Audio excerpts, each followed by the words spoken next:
सुनो हुजूर कैसे थे। एक सहाबी है, उनका नाम है जनाब अब्दुल्ला। क्या नाम है? जनाब अब्दुल्ला। न कोई तकरीर, न कोई खतीब, न कोई जाकिर, न कोई सामीन, दोस्त दोस्त बातें कर रहे हैं मदीने में। सुभान अल्लाह। हम अपने भाई के साथ बैठ के हुजूर की बातें करें, इसमें कोई ऊंचा नहीं है, बस जिक्र मुस्तफा से बड़ा कोई नहीं है। हम इसलिए ऊंचाई पर बैठे हुए हैं कि हम उनके मुबारक चेहरे को देख लें जो हुजूर से मोहब्बत करते हैं। सुभान अल्लाह, सुभान अल्लाह। एक सहाबी है, उनका नाम है जनाब अब्दुल्ला। वो कहते हैं कि हुजूर का चेहरा इतना खूबसूरत था। सुभान अल्लाह, बोले बोले सुभान अल्लाह। हुजूर का चेहरा इतना खूबसूरत था, हुजूर की आंखें इतनी प्यारी थी, हुजूर के लब इतने प्यारे थे, हुजूर के रुखसार इतने खूबसूरत हसन और तैयब थे। हुजूर की जात से वो कहते हैं अगर चांद दो टुकड़े ना होता, अगर सूरज वापस ना पड़ता, मुर्दा गोश्त को हुजूर से बातें ना करते, अगर पत्थर हुजूर पर सलाम ना करते, सांप हुजूर को देखने ना आता, अगर हुजूर के कदमों को ना चूमता, जिंदगी हुजूर के नारैन को बोसा न देती, ये सारे हुजूर के वो मोजज़े हैं जिनको अल्लाह के हुक्म से वजूद में लाया गया, जिनको देख के लोगों ने इस्लाम कबूल किया। जनाब अब्दुल्ला कहते हैं ये सारे मोजज़े अगर हुजूर की जात से ना हुए होते तब भी हुजूर का सबसे बड़ा मोजज़ा हुजूर के चेहरे का हुस्न था। अब से कहते हैं सुभान अल्लाह। देखिए या रसूल अल्लाह, ऐसे बात होगी।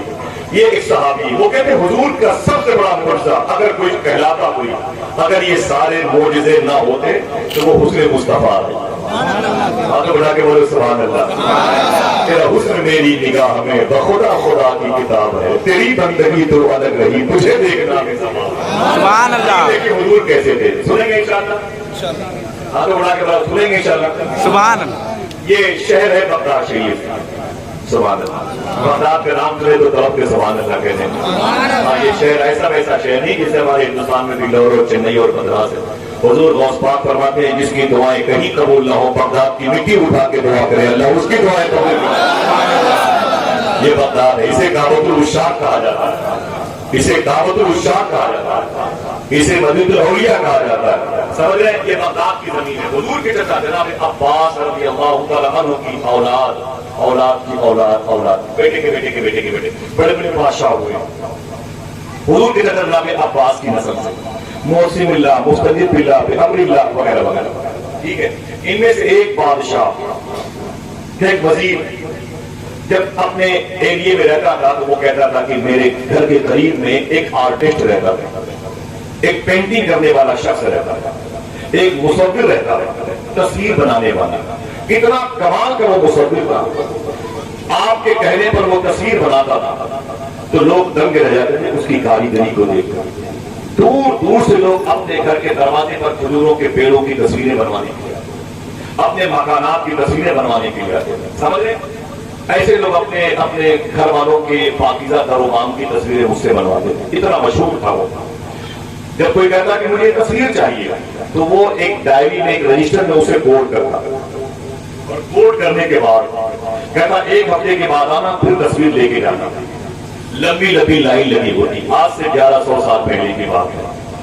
वो मुसव्विर कहता है कि मेरी मुबारक पेंटिंग की शोहरत इतनी बढ़ गई कि कई की 100 लोग खड़े रहते थे। एक दिन उन्हीं लाइन में एक कलंदर भी खड़ा था, तस्वीर बनवाने वालों में एक दरवेश भी खड़ा था, एक दरवेश भी खड़ा था।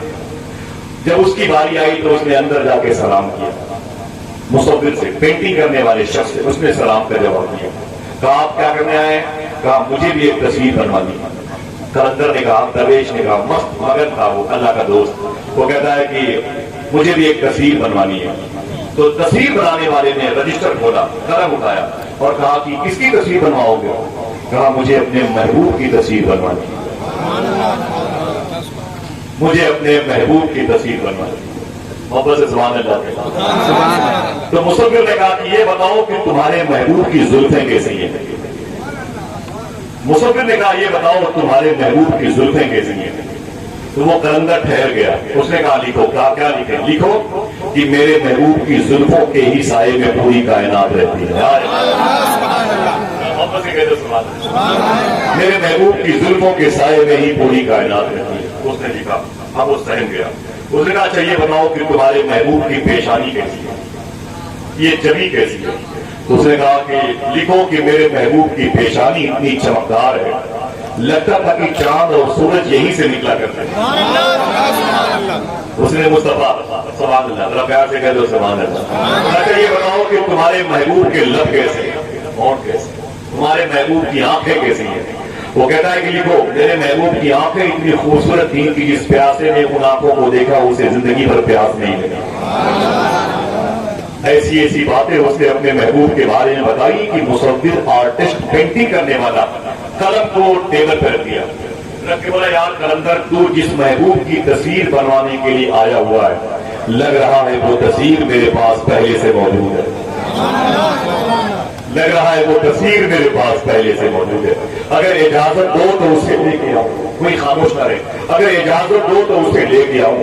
درویش کہتا ہے لے کے آؤ۔ جب وہ مصور اپنے کمرے کے اندر گیا، جب واپس آیا تو سر پہ قرآن رکھے ہوا تھا، سر پہ قرآن رکھے ہوا تھا، ٹیبل پہ قرآن رکھا، عطر کی شیشی نکالی، عطر نکالا اور قرآن کے پارے کھولتا جاتا، عطر کی پاکیزہ شیشی کے قطرات آیتوں پہ لگاتا جاتا، قرآن کے جزدان مہکتے، قرآن کی آیتیں مہکتی اور کہتا جاتا اے آنے والے تو نے جس محبوب کی زلفوں کی بارے بات کی ہے اس کا تذکرہ اسی قرآن میں ہے، جن آنکھوں کی بات کی ہے اس کا ذکر اسی قرآن میں ہے، جن لب و رخسار کی بات کی ہے اس کا ذکر اسی قرآن میں ہے۔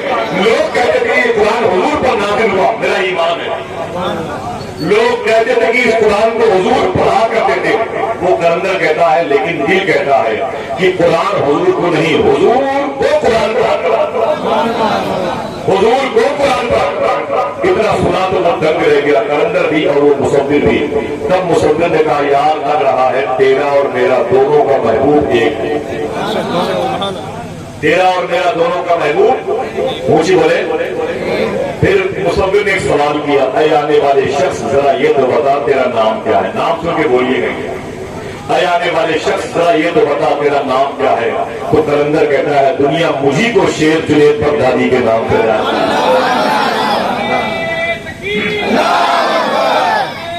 صلی اللہ علیہ وسلم۔ تیرا حسن میری نگاہ میں بخدا خدا کی کتاب ہے، تیری بندگی تو الگ رہی، تجھے دیکھنا